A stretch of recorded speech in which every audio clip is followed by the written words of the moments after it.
Head teacher examination के DElEd syllabus के अंतर्गत पिछले वीडियो में मैंने आपको यूनिट 6 का 2 टॉपिक जिसके अंतर्गत निकटवर्ती जिला स्तरीय संस्थाएं और राज्य स्तरीय संस्थाओं के बारे में बताया था, जिसे मैंने यूनिट 6 का फर्स्ट पार्ट नाम दिया था। दोस्तों आज इस वीडियो में उसका सेकंड पार्ट मैं आपके बीच में लेकर के उपस्थित हूँ, जिसके अंतर्गत मैं आज आपको राष्ट्रीय स्तर की संस्थाओं के बारे में बताने जा रहा हूँ। बहुत ही इंपॉर्टेंट वीडियो है। देखिए, इस राष्ट्रीय स्तर के संस्थाओं के बारे में जो मैं आपको आज बताने जा रहा हूँ, उसमें कौन कौन आएंगे ये मैं आपको क्लियर कर दूँ। तो राष्ट्रीय स्तर की संस्थाओं में दोस्तों सबसे पहले हम लोग पढ़ेंगे एनसीईआरटी के बारे में, उसके बाद सीबीएसई के बारे में, उसके बाद एनआईईपीए के बारे में और अंत में एनसीटीई के बारे में कंप्लीट जानकारी हासिल करेंगे। जो मैं आज आपको इसकी जानकारी देने जा रहा हूँ वो पिछले वीडियोस की तरह ही दोस्तों एमसीक्यू डिटेल्स के साथ बहुत ही इम्पॉर्टेंट है आपके एग्जामिनेशन के लिए। तो चलिए एक एक करके एक एक क्वेश्चन को ध्यान से देखते हैं। दोस्तों चलिए एक बार फिर से देख लेते हैं। हेड टीचर एग्ज़ाम 2022 के अंतर्गत डीएलएड सिलेबस में हम लोग यूनिट 6 का पार्ट 2, आज ये जो वीडियो है दोस्तों ये पार्ट 2 है। यूनिट 6 में हम लोग जो आज टॉपिक पढ़ने जा रहे हैं वह है एनसीईआरटी। इसका अगर हिंदी बात करें तो राष्ट्रीय शैक्षिक अनुसंधान और प्रशिक्षण परिषद, सीबीएसई केंद्रीय माध्यमिक शिक्षा बोर्ड, उसके बाद है एनआईईपीए यानी राष्ट्रीय शैक्षिक योजना एवं प्रशासन संस्थान, और साथ ही साथ एनसीटीई कहने का मतलब राष्ट्रीय अध्यापक शिक्षा परिषद। यूनिट 6 का इस सेकेंड पार्ट के वीडियो का जो फर्स्ट क्वेश्चन है वो है कि राष्ट्रीय शैक्षिक अनुसंधान और प्रशिक्षण परिषद एनसीईआरटी की स्थापना हुई, कब हुई? अब यहाँ पर आप ऑप्शन देख रहे हैं 27 जुलाई 1961, 1 अक्टूबर 1962, 1 नवंबर 1963 और 1 दिसंबर 1964।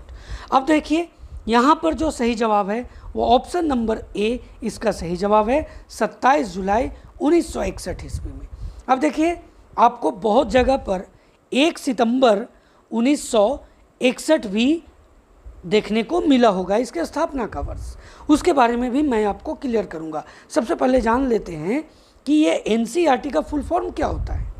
तो दोस्तों एनसीईआरटी का जो फुल फॉर्म होता है वो है कि national council of educational research and training, ये एनसीईआरटी का फुल फॉर्म है। अब देखिए जो मैं आपको बताया 27 जुलाई और 1 सितंबर में क्या संबंध है, तो ये मैं आपको क्लियर कर दूं कि एनसीईआरटी बोर्ड की स्थापना भारत सरकार के शिक्षा मंत्रालय के द्वारा किया गया था। कब?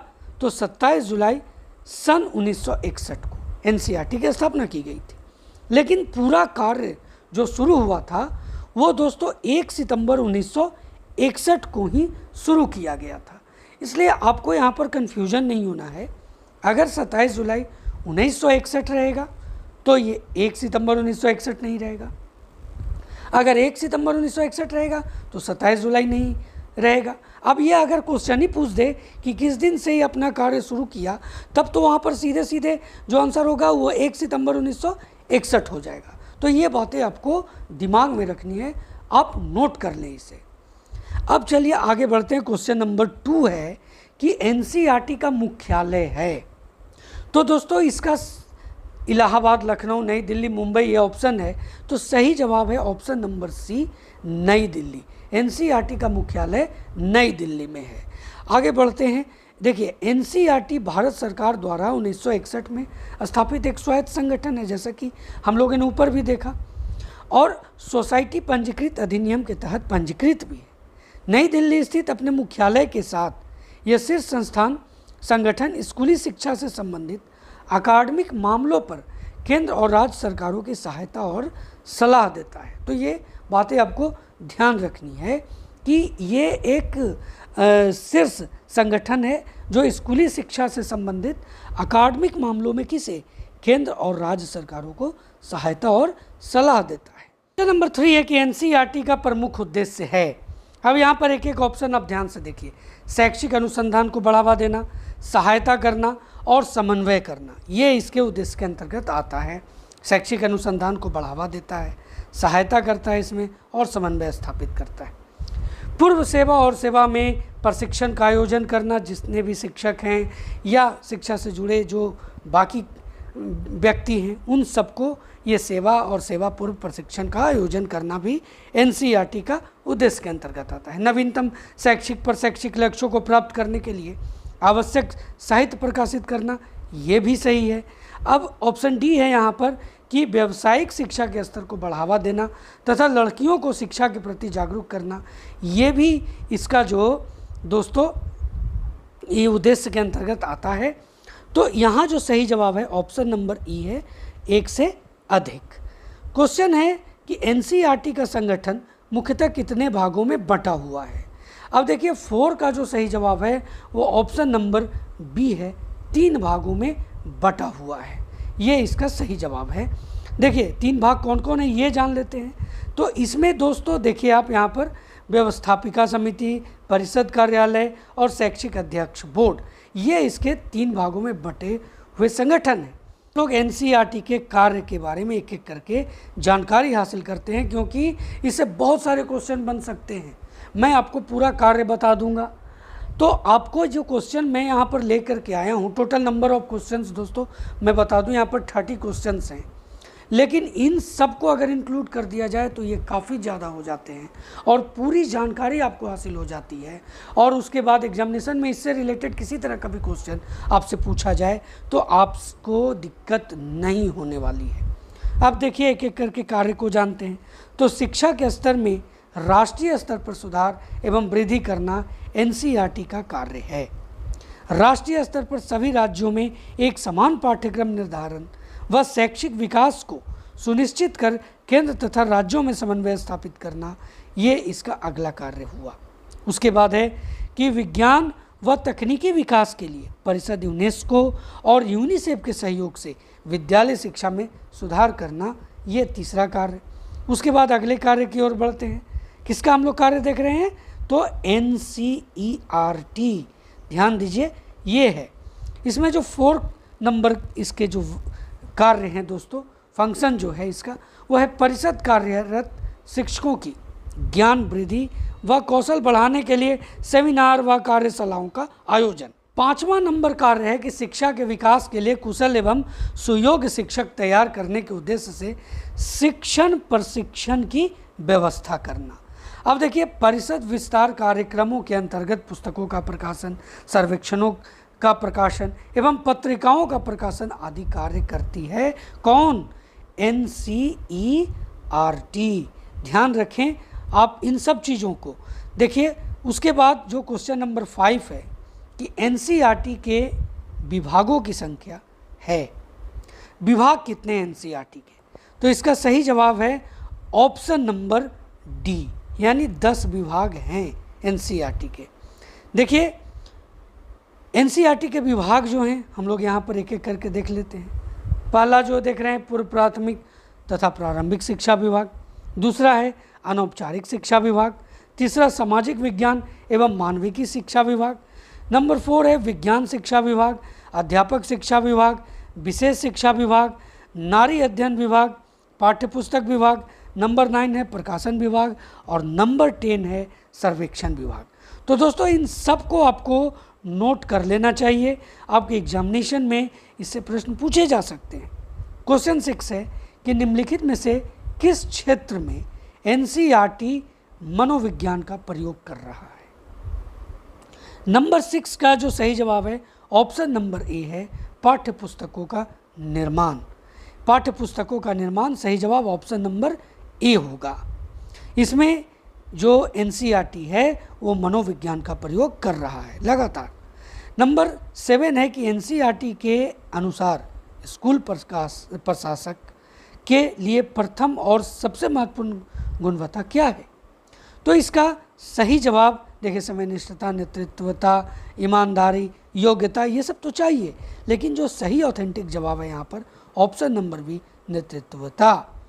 देखिए एनसीईआरटी के प्रतीक चिन्ह में एक दूसरे से लिपटे हुए 3 हंस एनसीईआरटी के कार्यों के आधार पर 3 महत्वपूर्ण पहलुओं को दर्शाता है। निम्नलिखित में से कौन एनसीईआरटी का पहलू नहीं है? देखिए यहाँ पर ऑप्शन है भर्ती, अनुसंधान और विकास, प्रशिक्षण, विस्तार। अब देखिए इसका जो सही जवाब है दोस्तों, क्वेश्चन नंबर 8 का मैं आपको बता रहा हूँ, वो है ऑप्शन नंबर ए, भर्ती। भर्ती जो पहलू नहीं है वो भर्ती है, बाकी अनुसंधान और विकास, प्रशिक्षण, विस्तार, ये सभी इसके एनसीईआरटी के पहलू हैं। भर्ती इसका पहलू नहीं है। देखिए एनसीईआरटी के प्रतीक चिन्ह में लिपटे हुए 3 हंस अशोक अवधि स्मारक चिन्ह से उत्पन्न हुआ है और यह एनसीईआरटी के 3 मुख्य कार्यों के एकीकरण का प्रतीक है। और ये 3 मुख्य कार्य जो हैं वो है अनुसंधान एवं विकास, प्रशिक्षण और विस्तार। तो ये जो कार्य हैं दोस्तों, ये एनसीईआरटी के 3 मुख्य कार्य हैं। अब देखिए एनसीईआरटी के आदर्श वाक्य शिक्षा के माध्यम से शाश्वत जीवन इस उपनिषद से उत्पन्न हुआ है, इस उपनिषद से। तो ये आपको याद रखना है, जो आदर्श वाक्य है एनसीईआरटी का, शिक्षा के माध्यम से शाश्वत जीवन, ये भी से भी क्वेश्चन आ सकता है। आपके सामने 4 आदर्श वाक्य दिया जाएगा और पूछ दिया जाएगा कि एनसीईआरटी का आदर्श वाक्य कौन है। तो आपको याद रखना है शिक्षा के माध्यम से शाश्वत जीवन किससे लिया गया है, तो इस उपनिषद से यह उत्पन्न हुआ है। एनसीईआरटी एक स्वायत्त निकाय के रूप में कार्य करती है, जिसमें शैक्षिक अनुसंधान एवं विकास को बढ़ावा देना, सेवा से पूर्व और सेवा में रहकर दोनों शिक्षकों का प्रशिक्षण और विभिन्न विस्तार कार्यक्रम प्रदान करना जैसे मुख्य उद्देश्यों के साथ करता है। देखिए निम्नलिखित में से किस संगठन में एरिक एक इकाई है? इसका सही जवाब है ऑप्शन नंबर ए, एनसीईआरटी। अब आपके मन में ये सवाल आया होगा दोस्तों कि ये एरिक है क्या, तो मैं आपको इसके बारे में जानकारी देता हूँ। देखिए शैक्षिक अनुसंधान और नवाचार समिति, ये है एरिक। एनसीईआरटी की एक अस्थायी समिति है जो विद्यालय और शिक्षक शिक्षा के प्रमुख क्षेत्रों में अनुसंधान को बढ़ावा देने और समर्थन करने के लिए उत्प्रेरक के रूप में कार्य करती है। ये है एरिक, मतलब शैक्षिक अनुसंधान और नवाचार समिति। दोस्तों एनसीईआरटी की शैक्षिक अनुसंधान और नवाचार समिति एरिक जो है ERIC संगठन के अंदर और बाहर शोधकर्ताओं द्वारा किए गए अनुसंधान परियोजनाओं को निधि देती है। ये इन्हें पैसे उपलब्ध कराती है, ये इन्हें फंड उपलब्ध कराती है। देखिए एरिक नियमित रूप से शैक्षिक अनुसंधान सम्मेलनों का भी आयोजन करता है, ये भी आपको याद रखना है। यानी कि ERIC जिसके बारे में मैं आपको बता रहा हूँ, शैक्षिक अनुसंधान और नवाचार समिति, इसके बारे में पूरी जानकारी मैंने आपको दी है, इसे आप नोट करें। एनसीईआरटी के घटक कौन कौन हैं ये देखते हैं। देखिए राष्ट्रीय शिक्षा संस्थान NIE, केंद्रीय शैक्षिक प्रौद्योगिकी संस्थान CIET, पंडित सुंदरलाल शर्मा केंद्रीय व्यावसायिक शिक्षा संस्थान भोपाल। उसके बाद है शैक्षिक अनुसंधान और नवाचार समिति, जिसके बारे में अभी हम लोगों ने पढ़ा। अजमेर, भोपाल, भुवनेश्वर और मैसूर में 4 क्षेत्रीय शिक्षा संस्थान हैं, ये आपको याद रखना है। दोस्तों केंद्रीय माध्यमिक शिक्षा बोर्ड CBSE का गठन कब हुआ? इसके पहले मैं यहाँ पर एक चीज़ और बता दूँ कि एनसीईआरटी का जो अध्यक्ष होता है वो कौन होता है, तो अध्यक्ष जो होते हैं वो भारत के मानव संसाधन विकास मंत्री, यानी जिसे आप एक तरह से शिक्षा मंत्री कहें, वो इसके अध्यक्ष होते हैं। अब है क्वेश्चन नंबर 10 कि केंद्रीय माध्यमिक शिक्षा बोर्ड CBSE का गठन कब हुआ? अब देखिए 10 का जो सही जवाब है, CBSE के बारे में मैं आपको बता रहा हूँ, गठन। देखिए ये गठन, ध्यान दीजिए इस शब्द को, तो ये आएगा 1929। स्थापना की बात अलग है, ये 1929 ऑप्शन नंबर C यहाँ पर सही जवाब होगा। देखिए गठन जो है 2 जुलाई 1929 को हुआ, इसका गठन। 1929 में भारत सरकार ने हाई स्कूल और इंटरमीडिएट शिक्षा बोर्ड नामक एक संयुक्त बोर्ड की स्थापना की। इसमें अजमेर, मेरवाड़ा, मध्य भारत और ग्वालियर शामिल थे। बाद में इसे अजमेर, भोपाल और विंध्य प्रदेश तक सीमित कर दिया गया। बोर्ड के संविधान में 1952 में संशोधन किया गया और इसका वर्तमान नाम केंद्रीय माध्यमिक शिक्षा बोर्ड रखा गया। दोस्तों ये आपको जो देख रहे हैं कि 1952, ये ज़्यादातर जगहों पर आपको आएगा कि स्थापना जो हुआ वो 1952, ये जो संशोधन हुआ ये 1952 में हुआ। और इस तरह से बहुत ऑथेंटिक जगहों पर आप देखिएगा, जो ऑथेंटिक बुक्स वगैरह जो हैं वो आपको 1952 बताते हैं कि सीबीएसई बोर्ड की स्थापना हुई। अब इसमें थोड़ा सा एक और बहुत सारे जगहों पर भी आपको देखने को मिलेगा, और उसमें आता है 3 नवंबर 1962 को स्थापित किया गया। तो इसमें कन्फ्यूजन नहीं होना है, 1952 ज़्यादा ऑथेंटिक है, और अगर 3 नवंबर 1962 दिया हुआ भी रहेगा तो 1952 का उल्लेख वहाँ पर नहीं होगा। क्वेश्चन नंबर 11 है कि केंद्रीय माध्यमिक शिक्षा बोर्ड के प्रमुख कार्य हैं या हैं। अब देखिए यहाँ पर एक एक करके हम लोग देखते हैं किसका, सीबीएसई के कार्य के बारे में हम लोग यहाँ पर चर्चा कर रहे हैं। इसके पहले हम लोगों ने एनसीईआरटी के कार्य के बारे में जानकारी हासिल की। तो इसमें क्या क्या है देखिए, ऑप्शन ए जो है कि राष्ट्रीय या अंतर्राष्ट्रीय स्तर में इससे संबंधित विद्यालयों के निर्माण हेतु अनुमति प्रदान करना और साथ ही मान्यता भी प्रदान करना, तो ये सीबीएसई के कार्य के अंतर्गत आता है। चलिए ऑप्शन बी देखते हैं। ये समय समय पर विद्यालयों को निरीक्षण कर उनमें सुधार करने हेतु नीति नियमों का निर्धारण करती है, तो ये भी सही है। अपने से संबंधित समस्त विद्यालयों के शिक्षण व्यवस्था हेतु पाठ्यक्रम का निर्माण करती है। अपने द्वारा निर्मित पाठ्यक्रम के अनुसार पाठ्य पुस्तकों का निर्धारण और निर्माण इसी बोर्ड के अंतर्गत किया जाता है। किस बोर्ड के अंतर्गत? सीबीएसई के अंतर्गत। तो ये भी इसके कार्य के अंतर्गत आता है। ऑप्शन डी है कि इस बोर्ड के द्वारा छात्रों के मूल्यांकन एवं परीक्षा संबंधित नीति नियमों का निर्धारण भी किया जाता है। सफल छात्रों को प्रमाण पत्र एवं अंक तालिका देने का कार्य भी ये सीबीएसई बोर्ड करता है, तो ये भी इसके कार्य के अंतर्गत आते हैं। यानी ए से ले करके दोस्तों डी तक ये चारों जो आप देख रहे हैं इसके कार्य के अंतर्गत आते हैं। तो इसका सही जवाब है ऑप्शन नंबर ई, उपयुक्त में से एक से अधिक। क्वेश्चन नंबर 12 है कि निम्नलिखित में से एक केंद्रीय माध्यमिक शिक्षा बोर्ड के उद्देश्य नहीं है। उद्देश्य के बारे में यहाँ देखिए कि कौन सा उद्देश्य नहीं है। तो यह माध्यमिक विद्यालयों के स्तर में समानता एवं एकरूपता लाने का प्रयास करता है। बिल्कुल सही है, ये इसका उद्देश्य है। अब आगे बढ़ते हैं। देखिए ऑप्शन बी है कि देश में स्कूली शिक्षा को गुणवत्तापरक बनाना एवं देश में स्कूली शिक्षा एवं साक्षरता दर में वृद्धि करना, ये भी इसके उद्देश्य के अंतर्गत आते हैं। सी है सरकार के समक्ष शिक्षा से संबंधित आंकड़ों का वैज्ञानिक रूप प्रस्तुत करना, ये भी है। शिक्षकों को प्रशिक्षित करना, ये इसके अंतर्गत नहीं आता है। ऑप्शन डी यहाँ पर सही जवाब होगा, ये इसके उद्देश्य के अंतर्गत नहीं आएगा। क्वेश्चन नंबर 13 है कि राष्ट्रीय प्रतिभा खोज यानी नेशनल टैलेंट सर्च परीक्षा का आयोजन राष्ट्रीय स्तर पर किसके द्वारा कराया जाता है। तो जो भी ऑप्शन देख रहे हैं उसमें सही ऑप्शन ए है, एनसीईआरटी। चलिए क्वेश्चन है अस्तो मा सद्गम्य ध्येय वाक्य है किसका? दोस्तों एनसीईआरटी, सीबीएसई, एसईआरटी, डाइट।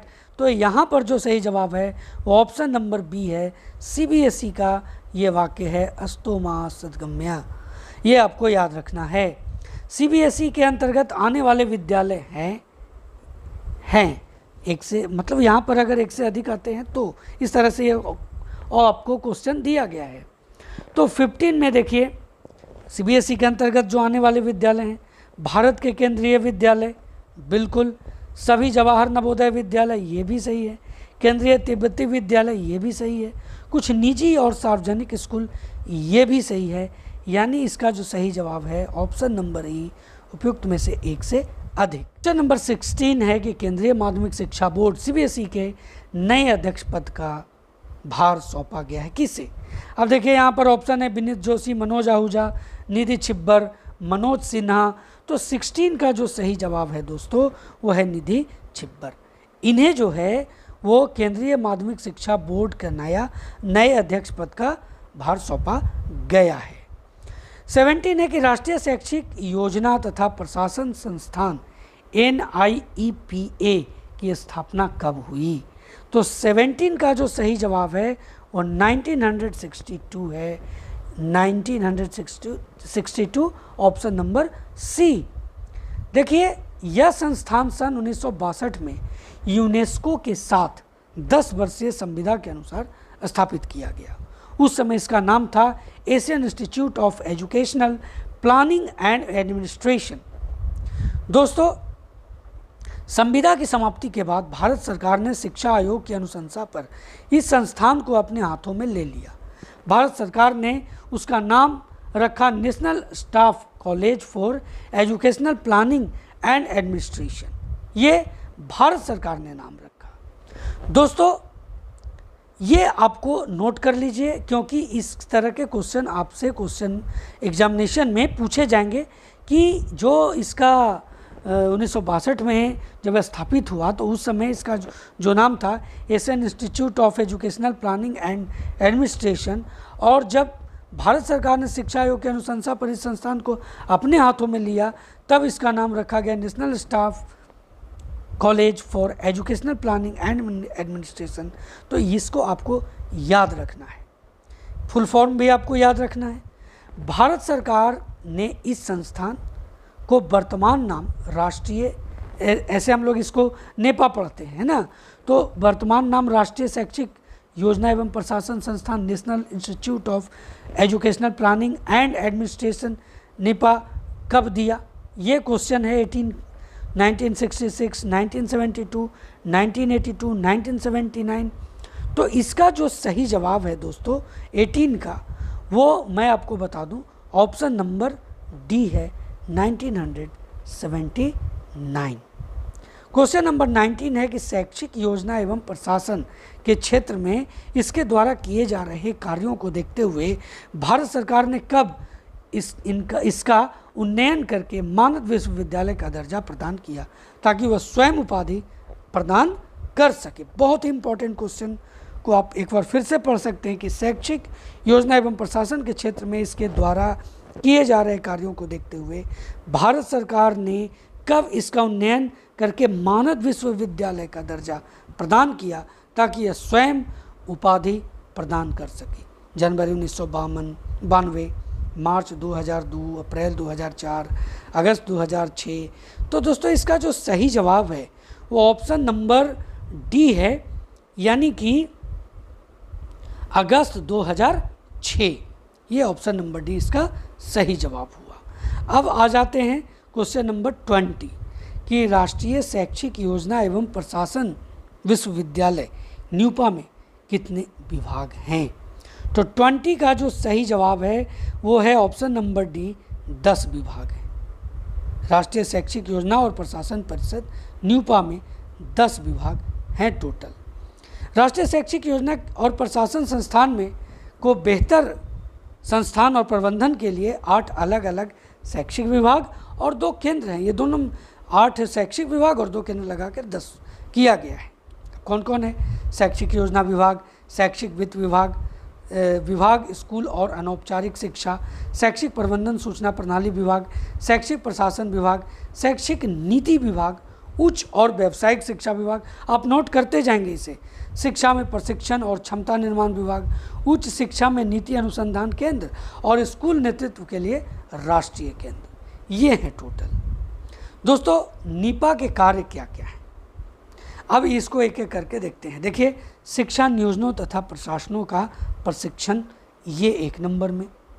अनुसंधान करना, नवाचारों का प्रसार, परामर्शदात्री सेवा। आगे बढ़ते हैं, प्रकाशन कार्यक्रम। और इसमें क्या क्या प्रकाशन कार्यक्रम में कौन कौन दर्ज है? तो पुस्तक है, पत्र पत्रिकाएं हैं, प्रतिवेदन है, सही और सहयोग है। ये प्रकाशन कार्यक्रम के अंतर्गत जो इसके कार्य आते हैं।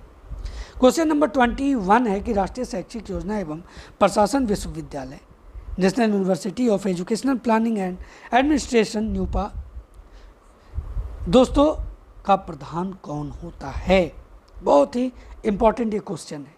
तो इसका सही जवाब जो है, अब यहाँ पर देखिए ऑप्शन है राष्ट्रपति, प्रधानमंत्री, गृह मंत्री। तो सही जवाब है मानव संसाधन विकास मंत्री। ये national university of educational planning and administration NUEPA के क्या होते हैं? प्रधान होते हैं। नंबर 22 है कि एनसीटीई का फुल फॉर्म होता है। बहुत ही इंपॉर्टेंट क्वेश्चन है। देखिए, फुल फॉर्म आपको टोटल का याद रखना है। जितना भी जो भी आप यहाँ पर पढ़े हैं पार्ट 1 और पार्ट 2 में, यानी दोस्तों जो क्षेत्रीय जिला संस्थान हैं, जो राज्य स्तरीय संस्थान हैं, जो केंद्र स्तरीय यानी कि राष्ट्रीय संस्थान हैं, उन सब के बारे में आपको उसका फुल फॉर्म जानना जरूरी है। तो 22 है कि NCTE का फुल फॉर्म क्या है। यहाँ पर जो सही जवाब है ऑप्शन नंबर सी है, national council of teachers education. 23 है कि इस परिषद की स्थापना भारतीय सरकार द्वारा कब की गई।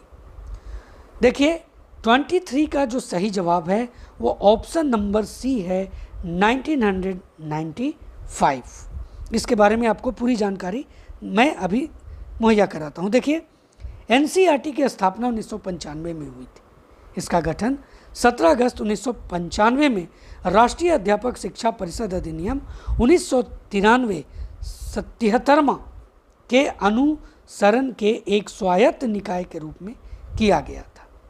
तो ये आपको याद रखना है किस अधिनियम के द्वारा, तो 1993 अधिनियम था ये किसका, तो राष्ट्रीय अध्यापक शिक्षा परिषद अधिनियम 1993 के तहत इसका गठन 17 अगस्त 1995। ये दोनों चीज़ें आपको याद रखनी है। नंबर 24 है कि NCTE का मुख्यालय कहाँ है। अब ऑप्शन देख रहे हैं नई दिल्ली, मुंबई, इलाहाबाद, पटना। तो सही जवाब है ऑप्शन नंबर ए, नई दिल्ली। दोस्तों NCTE का मुख्य उद्देश्य क्या है, इसके बारे में हम लोगों को जानना बहुत ज़रूरी है। इसमें देखिए राष्ट्रीय अध्यापक शिक्षा परिषद NCTE का मुख्य उद्देश्य संपूर्ण देश में अध्यापक शिक्षा प्रणाली के योजनागत और समन्वित विकास को प्राप्त करना, एक योजना के अनुसार एक समन्वित विकास को प्राप्त करना और इससे संबंधित मामलों हेतु एक अध्यापक शिक्षा प्रणाली में मानकों और मापदंडों का विनियमन और उचित अनुरक्षण करना है। ये है इसके उद्देश्य। दोस्तों 25 है कि निम्नलिखित में से कौन राष्ट्रीय अध्यापक शिक्षा परिषद के कार्यों में सम्मिलित हैं। अब यहाँ पर देखिए 5 दिया हुआ है, कौन कौन सम्मिलित है। शिक्षक शिक्षा संस्थानों में परीक्षा आयोजित करना, शिक्षक दूसरा नंबर शिक्षक शिक्षा संस्थानों में छात्रों का प्रवेश कराना, तीसरा शिक्षक शिक्षा में मानकों का निर्धारण और रखरखाव, शिक्षक शिक्षा के व्यावसायीकरण को रोकना और नंबर 5 है शिक्षक शिक्षा संस्थानों में संकाय की भर्ती।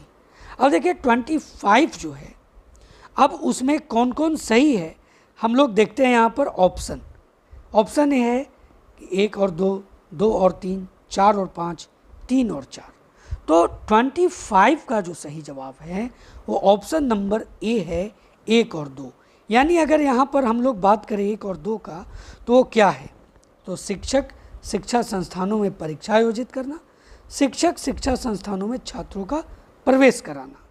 दोस्तों ये जो है ये NCTE का जो है ये कार्य में सम्मिलित है। अब देखिए यहाँ पर हम लोग राष्ट्रीय शिक्षक शिक्षा परिषद के मुख्य कार्य जो हैं एक एक करके देख लेते हैं। तो इस परिषद का मुख्य और अहम कार्य यह होता है कि यह शिक्षक शिक्षा के क्षेत्र में अध्ययन कर केंद्रीय सरकारों, प्रांतीय सरकारों और UGC को सलाह प्रदान करती है। दूसरा है कि यह शिक्षक शिक्षा के संबंध में नीति नियमों का निर्धारण करती है और साथ ही उन्हें लागू करने और उन सभी नीति नियमों के क्रियान्वयन की जिम्मेदारी भी इसी की होती है। तीसरा है यह समय समय पर सामाजिक गतिविधियों, आवश्यकताओं के अध्ययन कर पाठ्यक्रम को नवीन रूप प्रदान करने का कार्य करती है। नंबर 4 है शिक्षक शिक्षा को बढ़ावा देने एवं उसकी गुणवत्ता में निरंतर वृद्धि करने हेतु विभिन्न कार्यक्रमों का आयोजन भी करती है। नंबर 5 है यह शिक्षक शिक्षा प्राप्त करने के इच्छुक छात्रों एवं न्यूनतम योग्यता का निर्धारण करती है, प्रश्नों हेतु पाठ्यक्रम का निर्धारण करती है और शिक्षक शिक्षा से संबंधित अभ्यर्थियों की चयन प्रक्रिया हेतु अपने मुख्य सुझाव प्रदान करती है। 6 है कि शिक्षक शिक्षा से संबंधित सभी क्षेत्रों में शुल्क छात्रवृत्ति का निर्धारण करने का कार्य भी इसी के द्वारा किया जाता है। 7 है शिक्षक शिक्षा से संबंधित किसी भी क्षेत्र में जब सरकार कोई संशोधन करती है तो वह संशोधन इस परिषद की देखरेख में ही संपन्न होता है, क्योंकि ये संशोधन ही राय देती है सरकार को किस मामले में संशोधन करना है, किस मामले में नहीं करना है। नंबर 8 है कि राष्ट्र की समस्त शिक्षा संस्थानों में एकरूपता लाने एवं सभी विद्यालयों के स्तर में सुधार करने हेतु यह निरंतर क्रियाशील रहती है और समय समय पर सरकार के समक्ष अपने सुझाव प्रस्तुत करती है। यह शिक्षक शिक्षा के क्षेत्र में सुधार करने हेतु अपने क्षेत्रों से जुड़े अंतर्राष्ट्रीय संस्थाओं का अध्ययन करती है एवं अनुसंधान कार्यों का आयोजन करती है। तो ये हैं इसके कार्य। क्वेश्चन नंबर 26 है कि अध्यापक शिक्षा परिषद के कुल कितने सदस्य होते हैं? तो 26 का सही जवाब है ऑप्शन नंबर डी, 55 सदस्य इसके अंतर्गत आते हैं। क्वेश्चन ये इंपॉर्टेंट है। देखिए, इस परिषद का निर्माण 55 सदस्यों के साथ हुआ, जिसमें अध्यक्ष, उपाध्यक्ष और सचिव भी सम्मिलित है। और इन जो देख रहे हैं अध्यक्ष, उपाध्यक्ष, सचिव, इनका जो कार्यकाल है वो 4 वर्ष का होता है।